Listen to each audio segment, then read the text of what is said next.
been seeing something lately. Videos, reels, compilations, clips of Elon Musk behaving strangely.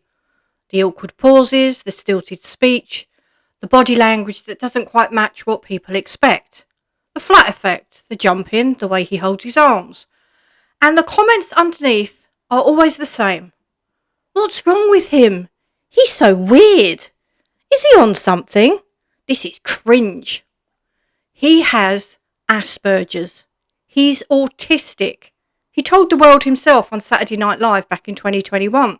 He stood on that stage and said, and I'm paraphrasing slightly, I'm actually making history tonight as the first person with Asperger's to host SNL. It wasn't a secret, it wasn't ambiguous, it wasn't a rumour started by a tabloid. He literally told everyone on live television in front of millions of people. And yet, every time a video of him doing something weird goes viral, the comments are full of people mocking, diagnosing and ridiculing behaviour that is, to anyone who understands autism, completely unremarkable, completely typical, completely, utterly, boringly normal for an autistic brain. Now, let me be very clear about something before we go any further. This is not an episode about whether Elon Musk is a good person. I'm not here to defend his politics, his businesses, his tweets, his management style, or any of the other things people rightly or wrongly criticise him for. I don't have a horse in that race. What I am talking about is what happens when the world watches an autistic person and calls him weird over and over, and how that lands for every other autistic person watching. Because here's the thing. When you mock an autistic person for their autistic traits, you're not just mocking them, you're mocking all of us. Every autistic person who watches those videos and reads those comments learns the same lesson. This is what the world thinks of people like you. If they can look at a billionaire with a platform, one of the most famous, most powerful, most successful people on the planet, and call him weird and cringe for the way he speaks and moves, what do they think of you? What do they think of the autistic person working in a shop or going to school or just trying to get through the day without being stared at?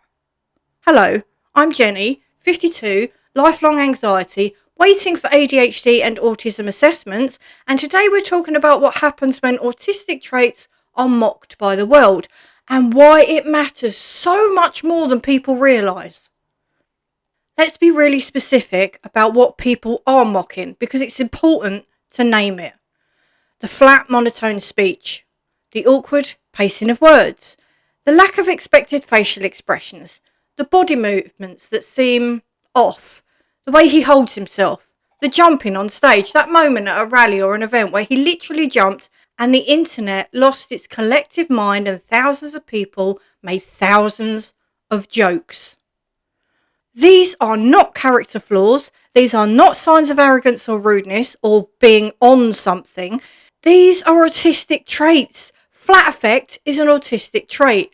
Differences in speech prosody, that's the rhythm and intonation of how you talk, are autistic traits.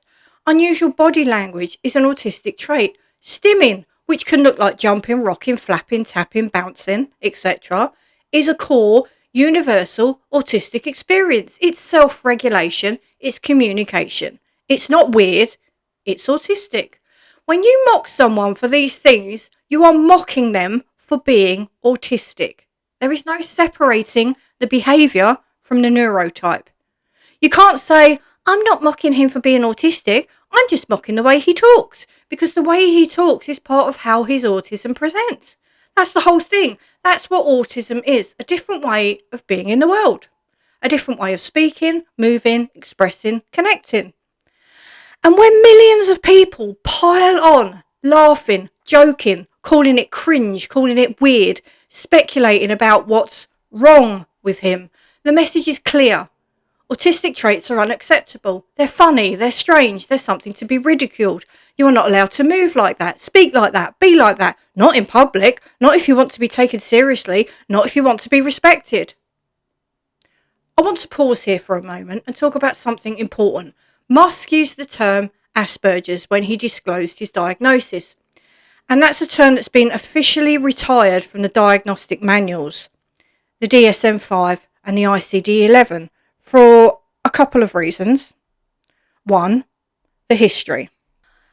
Hans Asperger, the doctor the term was named after, collaborated with the Nazi regime and was involved in the program that sent disabled children to their deaths. That's not a legacy anyone wants attached to their diagnosis. 2. The term was used to create a hierarchy within the autistic community. Asperger's for the high-functioning ones who could talk and work and mask effectively, and autism for everyone else. It created a false division that harmed a lot of people. The autistic community has largely moved away from the term. Most people now say autistic or on the spectrum or autistic person. I don't use the term myself. I say I'm waiting for an autism assessment, not an Asperger's assessment. But when Musk said he had Asperger's, he was telling the world he was autistic. That's what that word meant, clinically. That's what he communicated. And the world heard that, nodded, acknowledged it, and then proceeded to mock his autistic traits anyway. As if the disclosure didn't matter. As if knowing he was autistic made no difference to how people interpreted his behaviour. Or worse, as if it gave them permission to mock him more because now the weirdness had a name. Here's what really gets me. If a neurotypical person behaved the way Musk does, the flat speech, the awkward pauses, the unusual body language, they'd be called eccentric, quirky, a bit odd, but in a genius way. It would be part of their mystique, part of their brand. Oh, he's just like that, brilliant minds, you know. But when an autistic person does exactly the same thing, they're weird, cringe. What's wrong with him? Is he on to something? The behaviour is identical. The only difference is the label. The only difference is whether the world knows or can guess that the person is autistic. And once they know, everything you do is filtered through that lens. Not, he's speaking thoughtfully. He's speaking weirdly. Not, she's regulating her nervous system. She's acting strange. This is the double standard that autistic people navigate every single day. And natural ways of being are pathologised, treated as symptoms, treated as problems, while neurotypical people doing the same things are just being themselves. The CEO who refuses to make small talk is focused and driven. The autistic person who refuses to make small talk is rude and antisocial. The celebrity who wears the same outfit every day is iconic. The autistic person who wears the same outfit every day is rigid and inflexible. Same behaviour, different label, different response. Every time one of these videos goes viral, every time the comments fill up with mockery, autistic people are watching and they're learning, they're absorbing, they're taking mental notes. They're learning that their natural way of speaking is cringe, that their stims are weird, that their body language is wrong, that if a billionaire with the world's biggest platform, with all the resources and protection and power you could possibly imagine, can't escape this kind of mockery, what hope is there for them? What hope is there for the autistic teenager trying to get through school? For the autistic adult trying to survive a job interview? For the autistic person just trying to exist in public without being stared at, commented on, or laughed at? This is what stigma does. It teaches people to hide, to mask, to suppress the things that make them visibly autistic because the cost of being seen is too high. And masking, the exhausting, relentless, soul-crushing performance of pretending to be neurotypical, comes at a devastating cost. Burnout, anxiety, depression, loss of self, complete nervous system collapse. I've talked about this before. I've lived it. I'm still living it. I've spent decades masking. I'm still trying to figure out who I am underneath it. And every time the world mocks an autistic person for being autistic, it reinforces the fear that stopping the mask is dangerous, that being seen is dangerous, that the real unmasked version of you will be met with ridicule, rejection, and cruelty. This is the whole reason I talk about neurodivergence. Not because I want to defend billionaires, Not because I think any individual person is beyond criticism, but because the way the world talks about autistic people matters. The jokes matter, the comments matter, the casual, thoughtless, just a bit of fun mockery of autistic traits matters. Because when you mock one autistic person, you're telling every autistic person watching that they're next, that their faults are funny, that their natural way of being is cringe, that they should hide, mask, suppress, disappear. Awareness isn't about green ribbons and hashtags. It's about understanding that the way someone speaks, moves, and expresses themselves is not a flaw. It's not weird. It's just different. And different is not wrong.